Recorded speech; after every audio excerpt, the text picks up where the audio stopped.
Seja bem-vindo ao Tugalidades. Eu sou o Alex Mansur, fotógrafo, mediamaker, podcaster e preocupado mesmo é com o retorno do sarampo.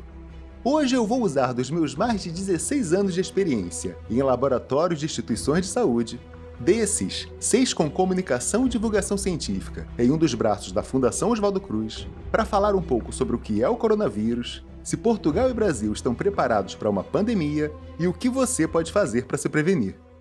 Chamamos pandemia quando uma doença infecciosa se espalha por uma grande região geográfica, como vários países, um continente ou por todo o planeta. E no dia 31 de dezembro de 2019, a Organização Mundial de Saúde recebeu um alerta que deixou o mundo às portas de uma nova pandemia. Esse alerta veio da cidade de Wuhan, na China, e oficialmente teve origem em 4 casos de pneumonia de causa desconhecida, que haviam detectado apenas 2 dias antes no hospital local. Wuhan é a maior cidade do centro da China, com uma população de 11 milhões de habitantes, um importante centro comercial de pescado, mas que também comercializa outros tipos de animais para abate e consumo, incluindo muitos animais exóticos como cobras, tartarugas, crocodilos e até morcegos. Esses animais são muito apreciados como especiarias da culinária chinesa. E foi exatamente nesse centro comercial que o coronavírus chegou até nós. De certo modo, o mesmo processo evolutivo que nos transformou de caçadores-coletores na espécie que está à beira de dominar outros planetas, nos deu a enorme habilidade em identificar e prevenir riscos biológicos. Cultivar e cozinhar a comida, morar em casas, viver em vilarejos cada vez maiores, esses hábitos gradativamente nos isolaram e criaram uma barreira de defesa contra várias ameaças e doenças comuns na vida selvagem. E nós não viemos sozinhos para dentro dessa zona de segurança.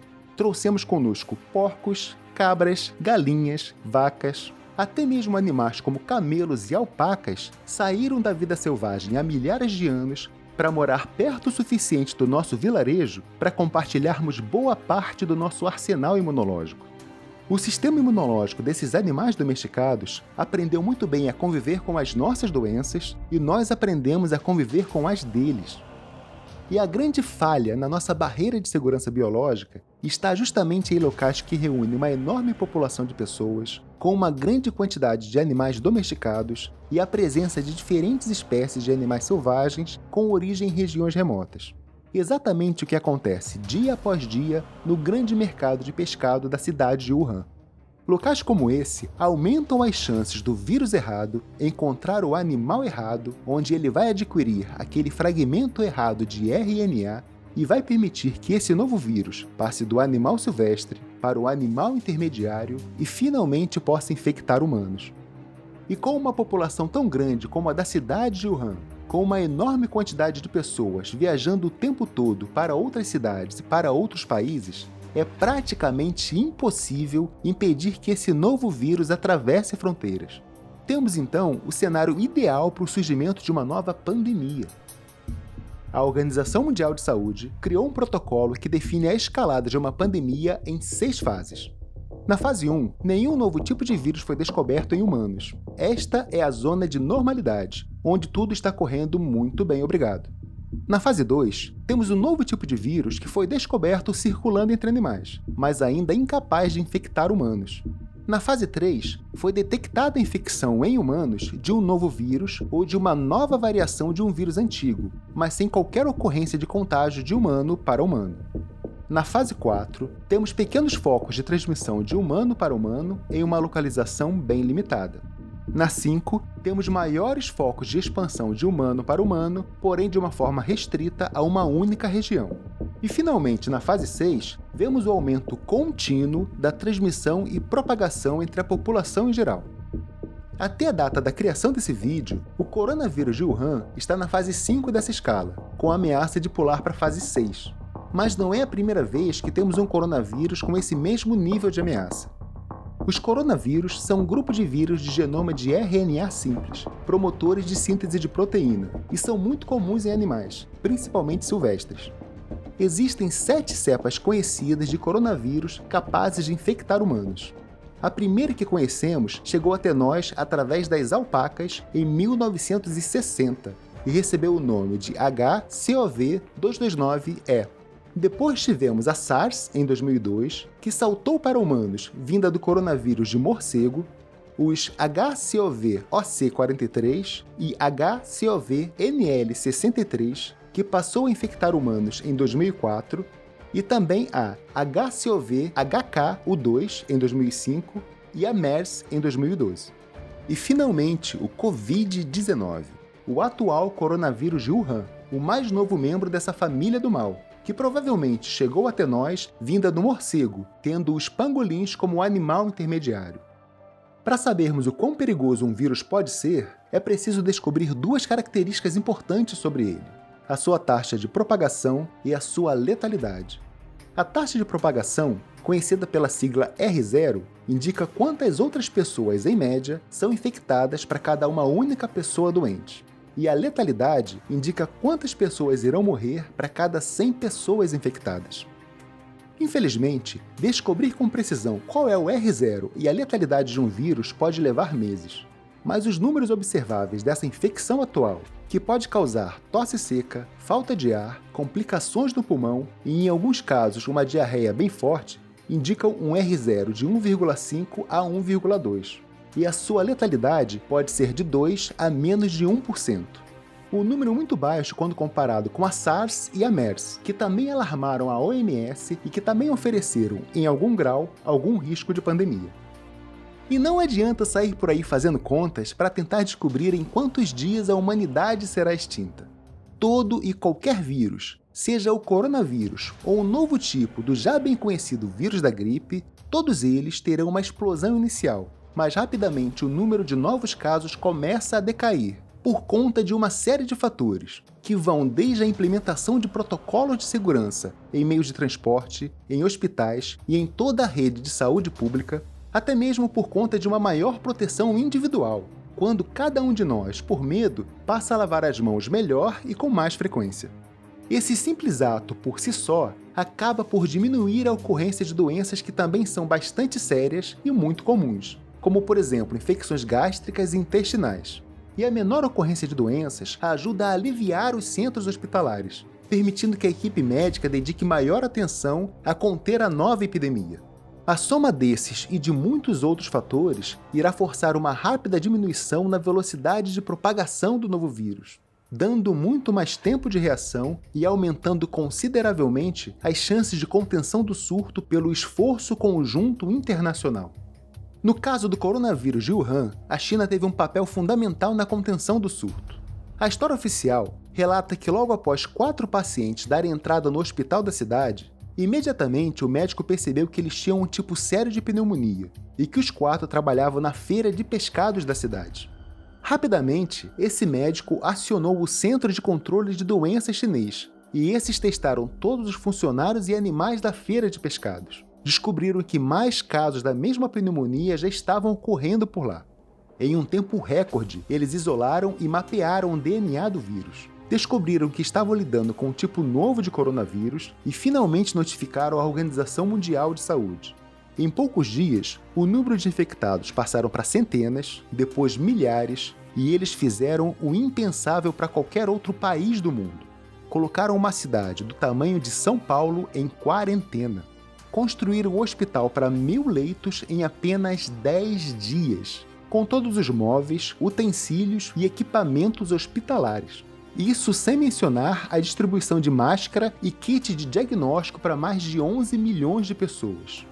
Eu não sei qual outro país do mundo teria a infraestrutura, o capital financeiro e humano, a matéria-prima e a capacidade produtiva para realizar esse enorme feito. Para sabermos qual seria o cenário caso esse coronavírus ou outra infecção grave atinja outros países, é preciso levar em consideração alguns fatores importantes, como distribuição demográfica, fluxo de turistas, hábitos sociais, de higiene e de alimentação, preparo da equipe médica, políticas de saúde pública, infraestrutura hospitalar, capacidade de produção e distribuição de vacinas, de kits médicos, de luvas, máscaras e todo o material de prevenção pessoal. E também da infraestrutura do país, como saneamento e distribuição de água potável. Até mesmo o clima e a temperatura são fatores determinantes para uma boa resposta em caso de pandemia. O coronavírus ter surgido no hemisfério norte em pleno inverno, com as baixas temperaturas e o pouco fluxo de turistas desse período, certamente contribuiu para tornar mais lenta a disseminação desse vírus para além das fronteiras da China. Para entender esse cenário, basta analisar o que aconteceu dentro daquele país. A epidemia ganhou força no final de janeiro, próxima à data em que é comemorado o Ano Novo por lá, período em que muitos chineses retornam à sua cidade natal para comemorar o feriado com a família. E muitos trabalhadores de Wuhan, que estavam contaminados, mas ainda não apresentavam qualquer sintomas, acabaram deixando a cidade poucos dias antes dela ser posta em quarentena. E isso facilitou que o vírus se disseminasse para outras cidades daquele país. Se esse novo coronavírus tivesse surgido em agosto, período em que boa parte do hemisfério norte tira férias, arruma as malas e sai pelo mundo, certamente teríamos um cenário bem diferente. Seria muito mais difícil conter a propagação desse vírus, e ele certamente teria aparecido em muito mais países com maior número de infectados. Se uma epidemia como essa atingir Portugal com a mesma agressividade, sem dúvida teríamos por aqui um cenário bem diferente do que observamos por lá. Portugal tem um comportamento social, hábitos alimentares e uma infraestrutura bem diferente dos da China. Prever o impacto que os hábitos do dia a dia têm na disseminação de infecções é algo bastante complexo. O costume de apertar as mãos ou os hábitos gerais na hora de preparar e consumir alimentos fazem uma enorme diferença na velocidade de propagação de vírus e podem ser determinantes em uma epidemia com esse tipo de contágio. E a boa disposição da população em abrir mão de alguns privilégios pessoais a favor de um bem comum e também em cumprir as determinações das autoridades é de vital importância para evitar o caos social em uma epidemia grave. E, sem dúvida, esse é um ponto a favor dos portugueses. A rede de saúde pública de Portugal pode até não ser perfeita, mas é eficiente e completamente capaz de lidar com epidemias.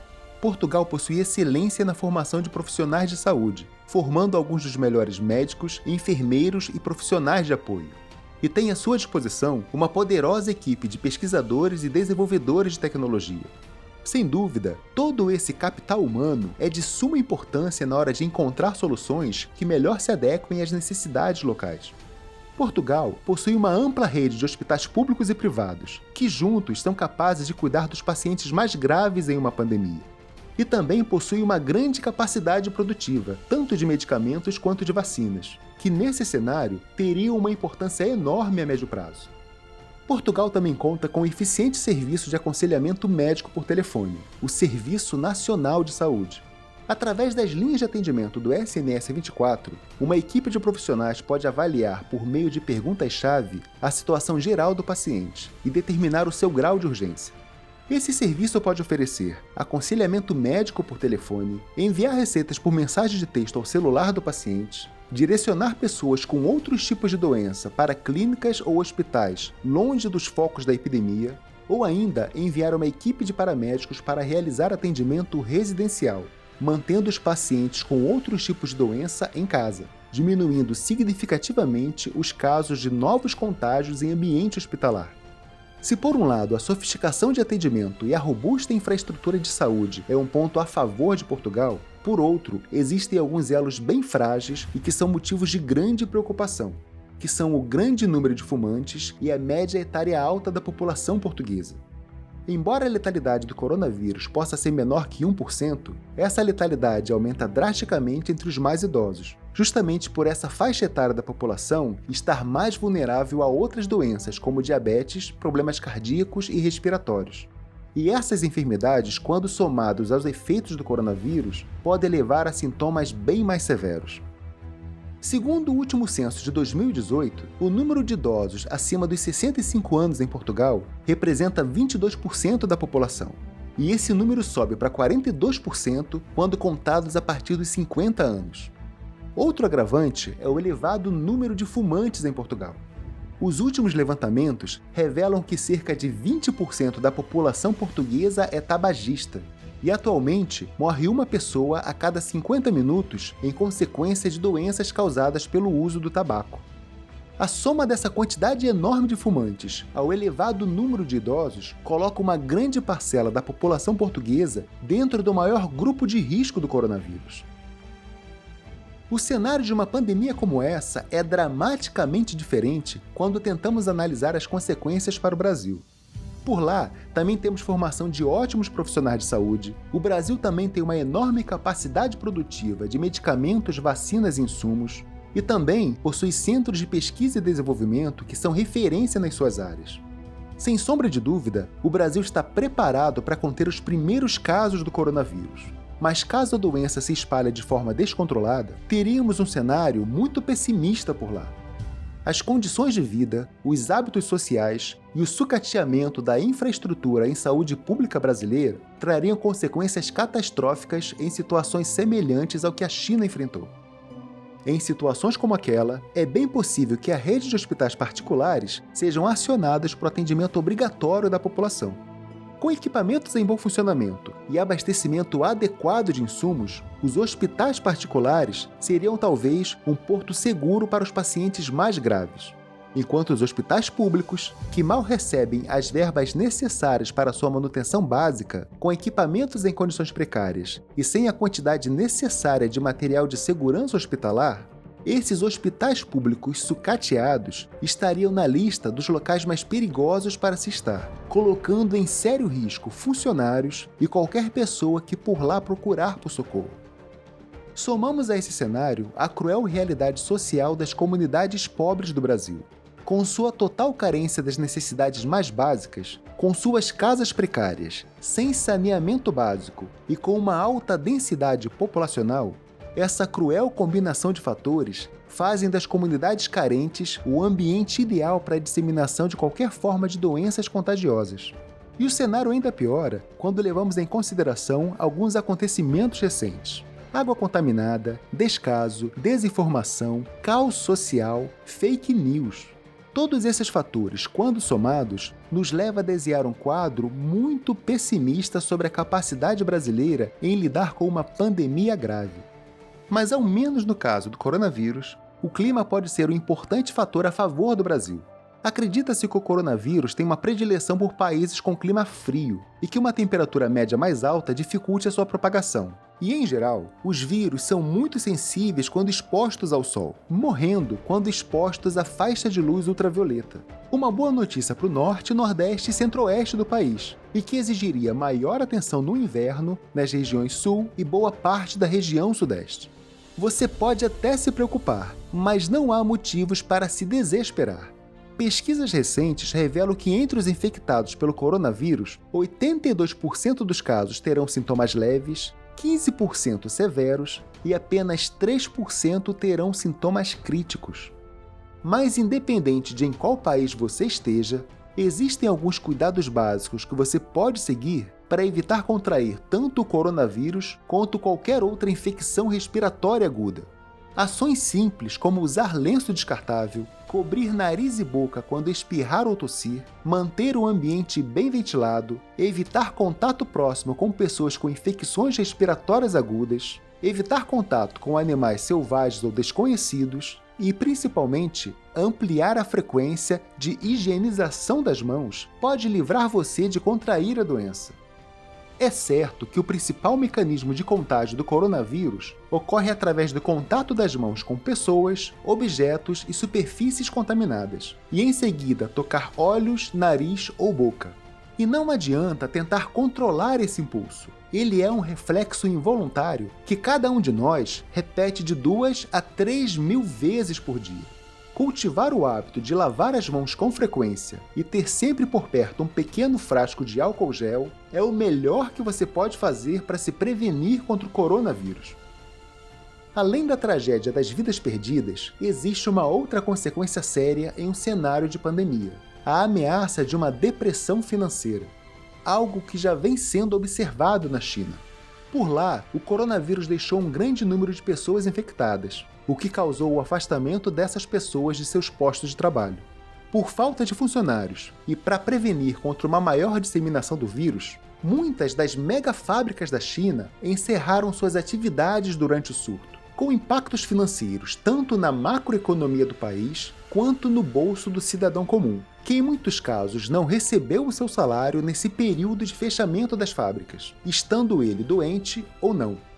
Uma pandemia elevaria essa crise financeira a um nível global, atravessando fronteiras geográficas, climáticas ou sociais com muito mais facilidade que o próprio vírus. E esse não é o primeiro risco de pandemia que nos ameaça, e certamente não será o último. A ação predatória humana sobre áreas de reserva de vida selvagem nos coloca cada vez mais próximos de inúmeros vírus ainda desconhecidos. O aquecimento global gradativamente está derretendo áreas que estavam congeladas há milênios, expondo vários tipos de vírus que o planeta não tem contato desde antes da última era do gelo. E isso sem mencionar a ameaça do retorno de doenças que são velhas conhecidas, como o sarampo e a poliomielite, que voltaram a circular por conta de vergonhosas campanhas contra a vacinação. Mais do que nunca, a divulgação do conhecimento é a melhor vacina contra a estupidez humana, e essa é, sem dúvida, a melhor prevenção contra futuras pandemias. Vou deixar links aqui nos comentários para as minhas principais fontes de pesquisa para realizar esse vídeo. E fique ligado no nosso site, tugalidades.com, que por lá teremos as mais importantes atualizações e notícias sobre o avanço do coronavírus, com ênfase em seus efeitos sobre Portugal e Brasil. Lave as mãos e acesse o nosso site com frequência. Gostou desse vídeo?